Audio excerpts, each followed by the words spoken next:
When I Was a Witch, a story written by Charlotte Perkins Gilman, published in The Forerunner, Volume 1, Number 7, May 1910, read by Nayanomiko. If I had understood the terms of that one-sided contract with Satan, the time of witching would have lasted longer, you may be sure of that. But how was I to tell? It just happened, and has never happened again, though I have tried the same preliminaries as far as I could control them. The thing began all of a sudden, one October midnight, the 30th to be exact. It had been hot, really hot all day, and was sultry and thunderous in the evening. No air stirring, and the whole house chewing with that ill-advised activity which always seems to move the steam radiator when it isn't wanted.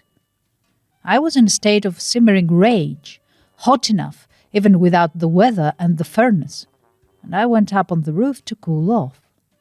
A top-floor apartment has that advantage, among others. You can take a walk without the mediation of an elevator boy. There are things enough in New York to lose one's temper over at the best of times, and on this particular day they seem to happen at once. And some fresh ones. The night before, cats and dogs had broken my rest, of course. My morning paper was more than usually mendacious, and my neighbor's morning paper, more visible than my own, as I were in downtown, was more than usually salacious. My cream wasn't cream. My egg was a relic of the past. My new napkins were giving out. Being a woman, I'm supposed not to swear, but when the motorman disregarded my plain signal and grinned as he rushed by, when the subway guard waited till I was just about to step on board, and then slammed the door in my face, standing behind it calmly for some minutes before the bell rang to warrant his closing, I desired to swear like a mule driver. At night it was worse. The way people paw one's back in the crowd, the cowpuncher who packs the people in or jerks them out, the men who smoke and spit, law or no law, the women whose saw-edged cartwheel hats, swashing feathers and deadly pins, and so to one's comfort inside. Well, as I said, I was in a particularly bad temper and went up on the roof to cool off. Heavy black clouds hung low overhead, and lightning flickered threateningly here and there. A starved black cat stole from behind a chimney and mewed dolefully. Poor thing! She had been scalded. The street was quiet for New York. I leaned over a little and looked up and down the long parallels of twinkling lights. A belated cab drew near. The horse so tired he could hardly hold his head up. Then the driver, with a skill born of plenteous practice, flung out his long-lashed whip and curled it under the poor beast's belly with a stinging cut that made me shudder. The horse shuddered too, poor wretch, and jingled his harness with an effort at a trot. I leaned over the parapet and watched that man with a spirit of unmitigated ill will. I wish, said I slowly, and I did wish it with all my heart, that every person who strikes or otherwise hurts a horse unnecessarily shall feel the pain intended, and the horse not feel it. It did me good to say it, anyhow, but I never expected any result. I saw the man swing his great whip again, and lay on heartily. I saw him throw up his hands, heard his scream, but I never thought what the matter was, even then. The lean black cat, timid but trustful, rubbed against my skirt and mewed. "Poor kitty," I said. "Poor kitty, it is a shame." And I thought tenderly of all the thousands of hungry, hunted cats who stink and suffer in this great city. Later, when I tried to sleep, and up across the stillness rose the raucous shrieks of some of these same sufferers, my pity turned cold. "Any fool that will try to keep a cat in a city," I muttered angrily. Another yell, a pause, an ear-torturing, continuous cry. "I wish," I burst forth, "that every cat in the city was comfortably dead." A sudden silence fell, and in course of time I got to sleep. Things went fairly well next morning, till I tried another egg. They were expensive eggs, too. "I can't help it," said my sister, who keeps house. "I know you can't," I admitted, "but somebody could help it. I wish the people who are responsible had to eat their old eggs and never get a good one till they sold good ones." "They'd stop eating eggs, that's all," said my sister, "and eat meat." "Let them eat meat," I said recklessly. "The meat is as bad as the eggs. It's so long since we've had a clean, fresh chicken that I've forgotten how they taste." "It's cold storage," said my sister. She is a peaceable sort. I'm not. "Yes, cold storage," I snapped. "It ought to be a blessing to tide over shortages, equalize supplies, and lower prices. What does it do? Corner the market, raise prices the year round, and make all the food bad." My anger rose. "If there was any way of getting at them," I cried. "The law don't touch them. They need to be cursed somehow. I'd like to do it. I wish the whole crowd that profit by this vicious business might taste their bad meat, their old fish, their stale milk, whatever they ate. Yes, and feel the prices as we do." "They couldn't, you know. They're rich," said my sister. "I know that," I admitted sulkily. "There's no way of getting at them. But I wish they could, and I wish they knew people hated them, and felt that too, till they mended their ways." When I left for my office, I saw a funny thing. A man who drove a garbage cart took his horse by the bits and jerked and wrenched brutally. I was amazed to see him clap his hands to his own jaws with a moan, while the horse philosophically licked his chops and looked at him. The man seemed to resent his expression and struck him on the head, only to rub his own paw and swear amazedly, looking around to see who had hit him. The horse advanced a step, stretching a hungry nose toward a garbage pail crowned with cabbage leaves, and the man, recovering his sense of proprietorship, swore at him and kicked him in the ribs. That time he had to sit down, turning pale and weak. I watched with growing wonder and delight. A market wagon came clattering down the street, the hard-faced young ruffian fresh from his morning task. He gathered the ends of the reins and brought them down on the horse's back with a resounding thwack. The horse did not notice this at all, but the boy did. He yelled. I came to a place where many teamsters were at work, hauling dirt and crushed stone. A strange silence and peace hung over the scene where usually the sound of the lash and sight of brutal blows made me hurry by. The men were talking together a little and seemed to be exchanging notes. It was too good to be true. I gazed and marveled, waiting for my car. It came, merrily running along. It was not full. There was one not far ahead, which I had missed in watching the horses. There was no other near it in the rear. Yet the coarse-faced person in authority who ran it went gaily by without stopping, though I stood on the track almost and waved my umbrella.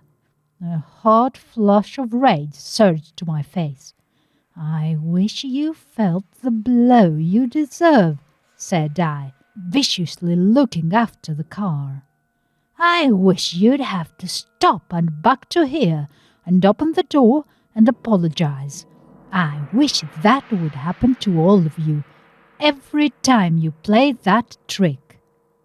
To my infinite amazement, that car stopped and backed till the front door was before me.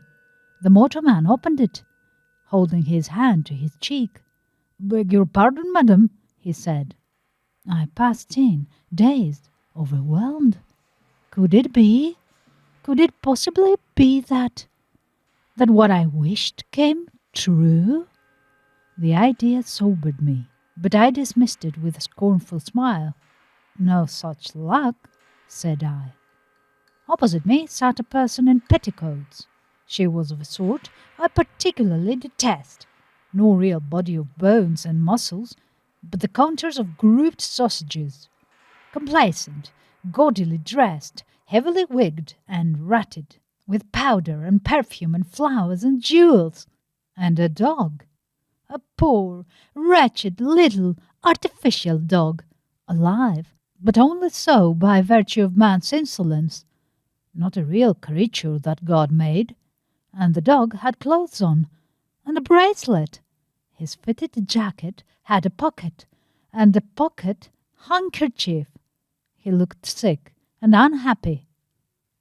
I meditated on his pitiful position, and that of all the other poor chained prisoners, leading unnatural lives of enforced celibacy, cut off from sunlight, fresh air, the use of their limbs, led forth at stated intervals by unwilling servants to defile our streets, overfed, under-exercised, nervous, and unhealthy.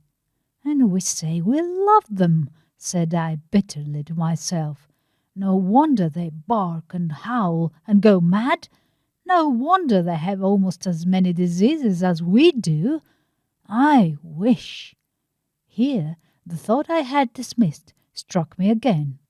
I wish that all the unhappy dogs in cities would die at once. I watched the sad-eyed little invalid across the car. He dropped his head and died. She never noticed it till she got off. Then she made fuss enough. The evening papers were full of it. Some sudden pestilence had struck both dogs and cats, it would appear. Red headlines struck the eye. Big letters and columns were filled out of the complaints of those who had lost their pets, of the sudden labours of the Board of Health and interviews with doctors. All day, as I went through the office routine, the strange sense of this new power struggled with reason and common knowledge. I even tried a few furtive test wishes. Wished that the wastebasket would fall over, that the inkstand would fill itself. But they didn't. I dismissed the idea as pure foolishness, till I saw those newspapers and heard people telling worse stories. One thing I decided at once, not to tell a soul. "Nobody would believe me if I did," I said to myself, "and I won't give them the chance. I scored on cats and dogs anyhow, and horses." As I watched the horses at work that afternoon and thought of all their unknown sufferings from crowded city stables, bad air, and insufficient food, and from the wearing strain of asphalt pavements in wet and icy weather, I decided to have another try on horses. "I wish," said I slowly and carefully, but with a fixed intensity of purposes, "that every horse owner, keeper, hirer, and driver or rider might feel what the horse feels when he suffers at our hands, feel it keenly and constantly till the case is mended." I wasn't able to verify this attempt for some time, but the effect was so general that it got widely talked about soon, and this new wave of humane feeling soon raised the status of horses in our city. Also, it diminished their numbers. People began to prefer motor drays, which was a mighty good thing. Now I felt pretty well assured in my own mind, and kept my assurance to myself. Also, I began to make a list of my cherished grudges, with a fine sense of power and pleasure. "I must be careful," I said to myself, "very careful, and above all things, make the punishment fit the crime." The subway crowding came to my mind next, both the people who crowd because they have to and the people who make them. I mustn't punish anybody for what they can't help, I mused. But when it's pure meanness, then I bethought me of the remote stockholders, of the more immediate directors, of the painfully prominent officials and insolent employees, and got to work. I might as well make a good job of it while this lasts, said I to myself. It's quite a responsibility, but lots of fun. And I wished that every person responsible for the condition of our subways might be mysteriously compelled to ride up and down in them continuously during rush hours. This experiment I watched with keen interest, but for the life of me I could see little difference. There were a few more well-dressed persons in the crowds, that was all, so I came to the conclusion that the general public was mostly to blame and carried their daily punishment without knowing it. For the insolent guards and cheating ticket sellers who give you short change very slowly when you are dancing on one foot and your train is there, I merely wished that they might feel the pain their victims would like to give them, short of real injury. They did, I guess. Then I wished similar things for all manner of corporations and officials. It worked. It worked amazingly. There was a sudden conscientious revival all over the country. The dry bones rattled and sat up. Boards of directors having troubles enough of their own were aggravated by innumerable communications from suddenly sensitive stockholders. In mills and mints and railroads, things began to mend. The country buzzed. The papers fattened. The churches sat up and took credit to themselves. I was incensed at this, and after brief consideration wished that every minister would preach to his congregation exactly what he believed and what he thought of them. I went to 6 services the next Sunday, about 10 minutes each, for 2 sessions. It was most amusing. 1,000 pulpits were emptied forthwith, refilled, re-emptied, and so on, from week to week. People began to go to church, men largely. Women didn't like it as well. They had always supposed the ministers thought more highly of them than now appeared to be the case. One of my oldest grudges was against the sleeping car people, and now I began to consider them. How often I had grinned and borne it, with other thousands, submitting helplessly. Here is a railroad, a common carrier, and you have to use it. You pay for your transportation a good round sum. Then if you wish to stay in the sleeping car during the day, they charge you another $2.50 for the privilege of sitting there, whereas you have paid for a seat when you bought your ticket. That seat is now sold to another person, twice sold. $5 for 24 hours in a space 6 feet by 3 by 3 at night, and 1 seat by day, 24 of these privileges to a car, $120 a day for the rent of the car, and the passengers to pay the porter besides. That makes $44,800 a year. Sleeping cars are expensive to build, they say. So are hotels, but they do not charge at such a rate. Now, what could I do to get even? Nothing could ever put back the dollars into the millions of pockets, but it might be stopped now, this beautiful process. So I wished that all the persons who profited by this performance might feel a shame so keen that they would make public avowal and apology, and as partial restitution offer their wealth to promote the cause of free railroads. Then I remembered parrots. This was lucky, for my wrath flamed again. It was really cooling as I tried to work out responsibility and adjust penalties. But parrots! Any person who wants to keep a parrot should go and live on an island alone with their preferred conversationalist. There was a huge, squawky parrot right across the street from me, adding its senseless, rasping cries to the more necessary evils of other noises. I had also an aunt with a parrot. She was a wealthy, ostentatious person who had been an only child and inherited her money. Uncle Joseph hated the yelling bird, But that didn't make any difference to Aunt Matilda. I didn't like this aunt, and wouldn't visit her, lest she think I was truckling for the sake of her money. But after I had wished this time, I called at the time set for my curse to work. And it did work, with a vengeance. There sat poor Uncle Joe, looking thinner and meeker than ever, and my aunt, like an overripe plum, complacent enough. "Let me out," said Polly suddenly. "Let me out to take a walk." "The clever thing," said Aunt Matilda. "He never said that before." She let him out. Then he flapped up on the chandelier and sat among the prisms, quite safe. "What an old pig you are, Matilda," said the parrot. She started to her feet naturally. "Born a pig, trained a pig by nature and education," said the parrot. "Nobody's put up with you, except for your money, unless it's this long-suffering husband of yours. He wouldn't if you hadn't the patience of Job." "Hold your tongue!" screamed Aunt Matilda. "Come down from there! Come here!" Polly cocked his head and jiggled the prisms. "Sit down, Matilda," he said cheerfully. "You've got to listen. You're fat and homely and selfish. You're a nuisance to everybody about you. You have got to feed me and take care of me better than ever, and you've got to listen to me when I talk. Pig!"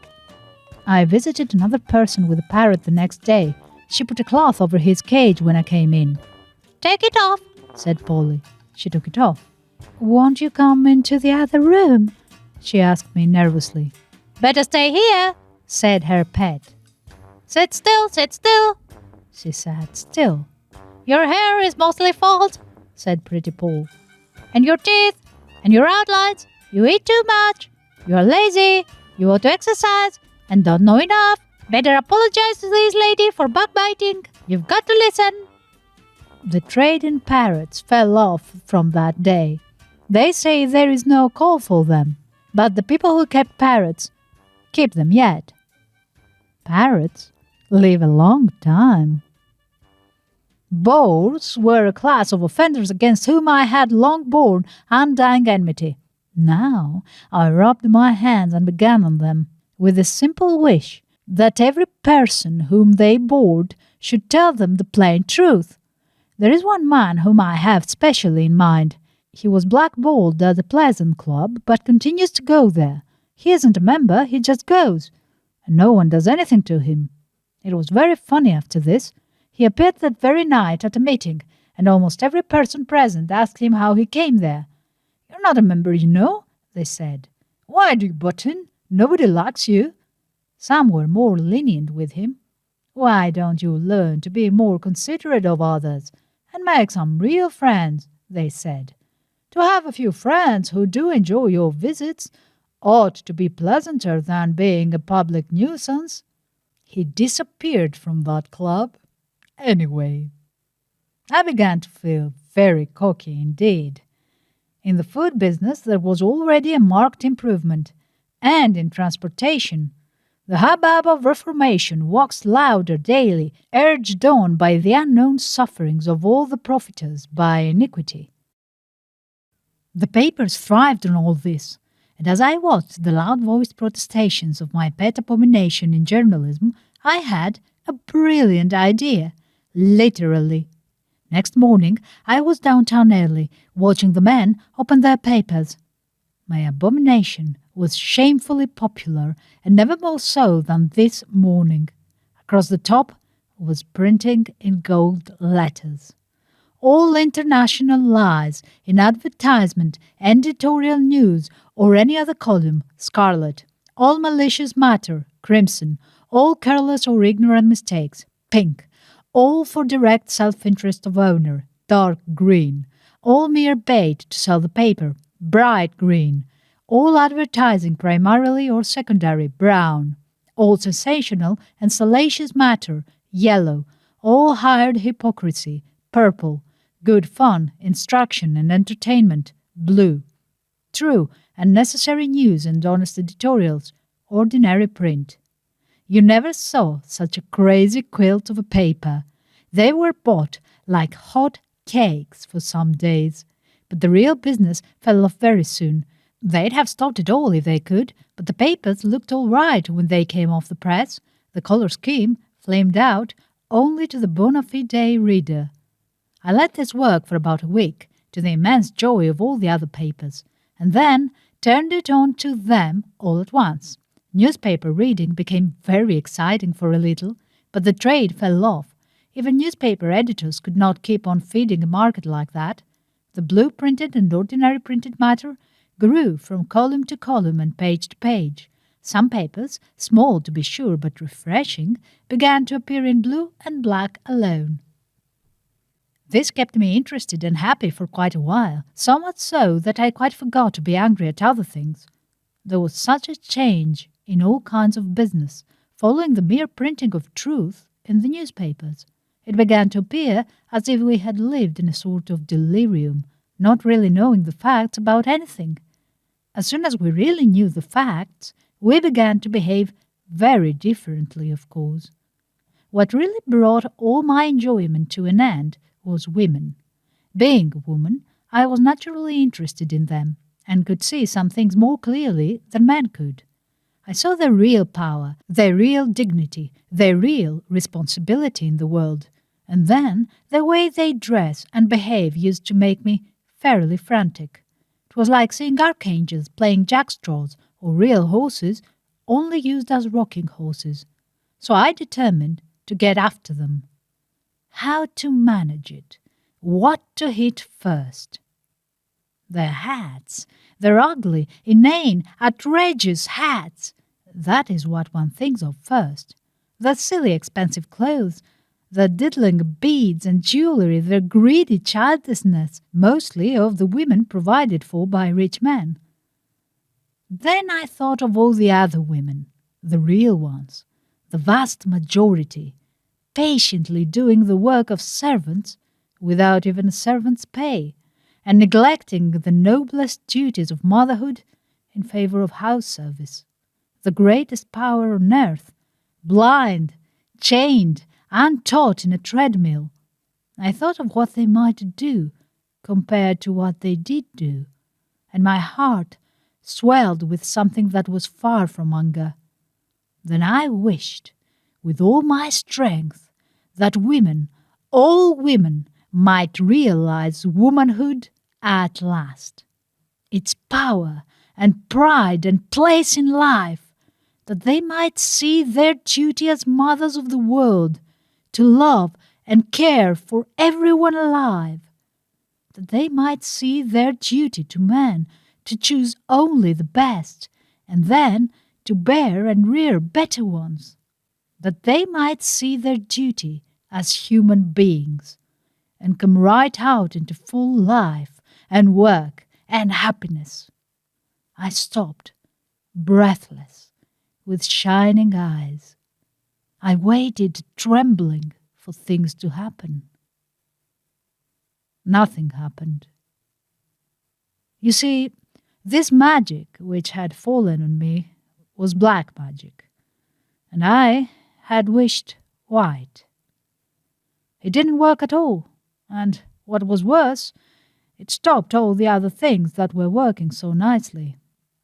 Oh, if I had only thought to wish permanence for those lovely punishments. If only I had done more while I could do it, had half appreciated my privileges when I was a witch.